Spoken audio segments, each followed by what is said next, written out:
ठीक है, आइए इसे थोड़ा खोल कर समझते हैं।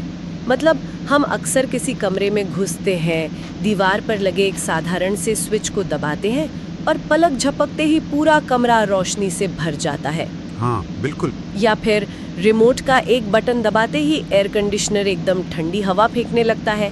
ये हमारे लिए इतना आम हो गया है कि हम इसके पीछे की उस अदृश्य सिम्फनी के बारे में सोचना ही भूल जाते हैं। सही बात है। वो एक ऐसा जादू है जैसे हम रोजमर्रा की जिंदगी मान बैठे हैं। हाँ, स्विच दबाने और लाइट जलने के बीच जो कुछ भी होता है वो सच में किसी जादू से कम नहीं है।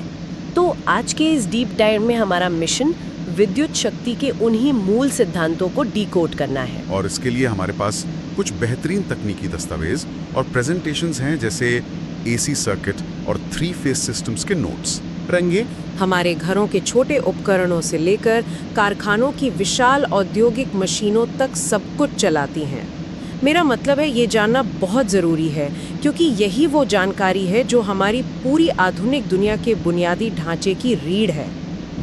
और जब हम इन बुनियादी तरंगों को समझना शुरू करते हैं तो हम असल में उस भाषा को पढ़ रहे होते हैं जिस पर हमारी वैश्विक ऊर्जा व्यवस्था काम करती है। बिल्कुल सही कहा। यह देखना बहुत ही अचरज भरा है कि कैसे एक बहुत ही सरल गणितीय अवधारणा, ऊर्जा की एक छोटी सी लहर पूरी दुनिया के उद्योगों और संचार ग्रिडों का आधार बन जाती है। आज हम बिल्कुल बुनियादी स्तर से शुरुआत करके उस जटिल वास्तुकला तक पहुंचेंगे जो आज के पावर ग्रिड को चला रही है। तो 3 फेज के उन भारी भरकम सिस्टम्स पर जाने से पहले क्यों ना ऊर्जा के सबसे बुनियादी रूप से शुरुआत करें।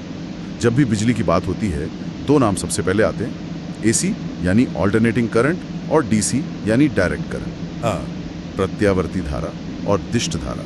हमारे दस्तावेज बहुत ही स्पष्ट रूप से बताते हैं कि एसी में विद्युत आवेश एक निश्चित समय के बाद अपनी दिशा बदलता रहता है, जबकि डीसी में आवेश केवल एक ही दिशा में बहता है। बिल्कुल। अगर मैं इसे एक एनालॉजी से समझाऊं तो डीसी एक सीधी पानी की पाइप की तरह है, जिसमें पानी बस एक ही दिशा में बिना किसी रुकावट के बह रहा है। बैटरी से बल्ब तक एक सीधा रास्ता। लेकिन एसी तरंगे सांस लेने और छोड़ने की एक लयबद्ध प्रक्रिया की तरह है। अरे वाह, ये एनालॉजी बहुत सटीक है। ऊर्जा एक निरंतर दोलन करने वाली लय में आगे पीछे चलती है, और ये सांस लेने वाली एनालॉजी ही इस पूरी व्यवस्था का सबसे महत्वपूर्ण हिस्सा है। वो कैसे?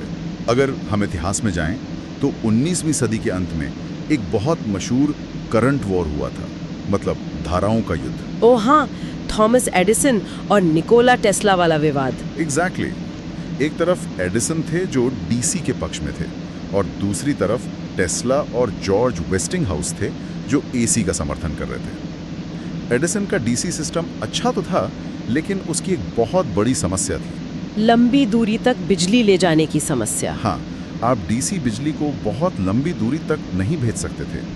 तारों में प्रतिरोध के कारण ऊर्जा गर्मी के रूप में बर्बाद हो जाती थी। इसे सुलझाने के लिए हर 1-2 मील पर एक नया पावर प्लांट लगाना पड़ता था, जो कि बिल्कुल भी व्यवहारिक नहीं है। बिल्कुल नहीं। और यहीं पर एसी की ये सांस लेने वाली या दिशा बदलने वाली प्रकृति काम आई। यहाँ जो बात सबसे दिलचस्प है वो ये है कि दिशा बदलने का ये गुण ही ट्रांसफार्मर को काम करने की अनुमति देता है। अच्छा, तो ट्रांसफार्मर वो जादुई उपकरण है जिसने एसी को ये युद्ध